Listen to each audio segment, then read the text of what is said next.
Road ప్రయాణం చేసేటప్పుడు జాగ్రత్తలు వహించండి. మనం సక్రమంగా వెళ్తున్నా కూడా ఎన్నో ప్రమాదాలు పొంచి ఉంటాయి. మీ మీదే ఆశలు, మీ మీదే ప్రాణాలు పెట్టుకున్న చాలా మంది మీ ఇంట్లో మీకోసం ఎదురు చూస్తూ ఉంటారు. మెదక్ జిల్లా రామాయంపేట పట్టణ కేంద్రంలో అక్రమంగా మట్టి రవాణా చేస్తున్నారు. రైతుల పేర్లు చెప్పి ఎఫ్టీఎల్ భూమి లెవెలింగ్ కోసం వాడుతున్నారని స్థానిక తహసీల్దార్ స్పందించి వీరిపై కఠిన చర్యలు తీసుకోవాలని కాంగ్రెస్ నాయకులు డిమాండ్ చేశారు. ఇటీవల కాంగ్రెస్ పార్టీలో చేరిన నాయకులు పార్టీ పేరు చెప్పుకుంటూ ఇలాంటి అక్రమ దందాలకి పాల్పడుతున్నారని, వారికి కాంగ్రెస్ పార్టీకి ఎలాంటి సంబంధం లేదని ఈ సందర్భంగా వారు తెలియజేశారు.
రామాయంపేట పట్టణంలోని గల మల్లె చెరువులో మరి కొందరు మట్టి వ్యాపారులు రైతుల పేరిట మట్టి కొట్టడం జరిగింది.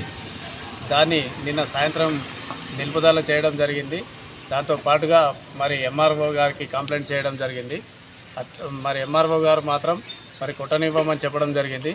అట్లాగే ఈరోజు ఉదయమే 7 గంటల నుండి మళ్ళీ జేసీబీలు పెట్టి మొన్న ఎమ్మెల్యే ఎలక్షన్లో కాంగ్రెస్ పార్టీలో చేరిన కొందరు కాంగ్రెస్ పార్టీకి సంబంధించిన ఎమ్మెల్యే గారి పేరు చెప్పుకొని ఈ రైతులు వాడుకోవాల్సిన పొలాలకు వాడుకోవాల్సిన మట్టిని అక్కడ ఏదో నామమాత్రంగా ఒకరిద్దరు రైతుల పేర్లు వాళ్ళ ఇరిగేషన్ వాళ్ళకి కానీ, అగ్రికల్చర్ వాళ్ళకి కానీ, ఎంఆర్ఓ వాళ్ళకి కానీ కంప్లైంట్ రూపంలో ఇచ్చి వీళ్ళు మట్టి వ్యాపారం దందా చేస్తూ ఉన్నారు. వీళ్ళంతా ఒక 5-6 సిండికేట్గా ఏర్పడి మట్టి వ్యాపారం చేస్తూ ఉన్నారు. మరి ఇలాంటి వారు రైతులకు మేలు చేయాల్సింది పోయి దీంట్లో ఒక విలేకరి కూడా ముఖ్య పాత్ర పోషించడం జరుగుతూ ఉన్నది. నిజాన్ని నిర్భయంగా బయటకు తీసి ప్రజలకు తెలియజేయాల్సిన వాళ్ళు కూడా ఇలాంటి దందాలకు, అక్రమాలకు పాల్పడడం ఎంతవరకు సమంజసం? అట్లాగే ఈ ఎమ్మెల్యే గారి పేరు వాడుకోవడం జరుగుతూ ఉంది. ఇలాంటివి మా ఎమ్మెల్యే గారు ఎట్టి పరిస్థితుల్లో కూడా ఇలాంటి వాటికి సపోర్టు చేయరు, ఉపేక్షించరు. మరి ఇప్పుడే కాదు, తర్వాత కూడా ఎమ్మెల్యే గారి పేరు వాడుకుంటే మాత్రం బాగుండదని చెప్తా ఉన్నాం. ఇది కాంగ్రెస్ పార్టీకి ఎలాంటి సంబంధం లేని విషయము.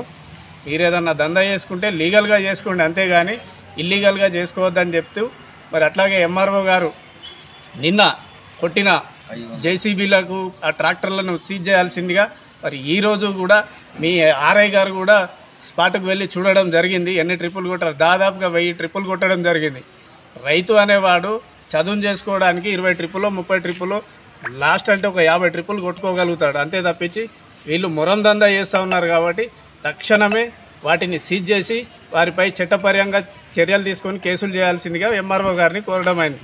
లేనిచో పై అధికారులైన ఆర్డీఓ గారికి, కలెక్టర్ గారికి కంప్లైంట్ చేయడం జరుగుతూ ఉంది.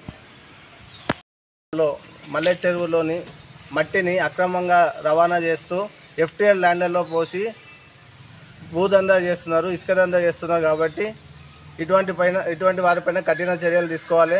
వాళ్ళని అడిగితే ఎమ్మెల్యే గారి పేరు చెప్పి, కాంగ్రెస్ పార్టీ పేరు చెప్పి కాంగ్రెస్ పార్టీని బదనాం చేస్తున్నారు. కాంగ్రెస్ పార్టీ కానీ మా ఎమ్మెల్యే గారు కానీ ఇటువంటి వాటిని సహకరించరు, ఉపేక్షించరు. మా ఎమ్మెల్యే పేరు బదనాం చేసిన వారిని తీవ్రంగా ఖండిస్తున్నాం.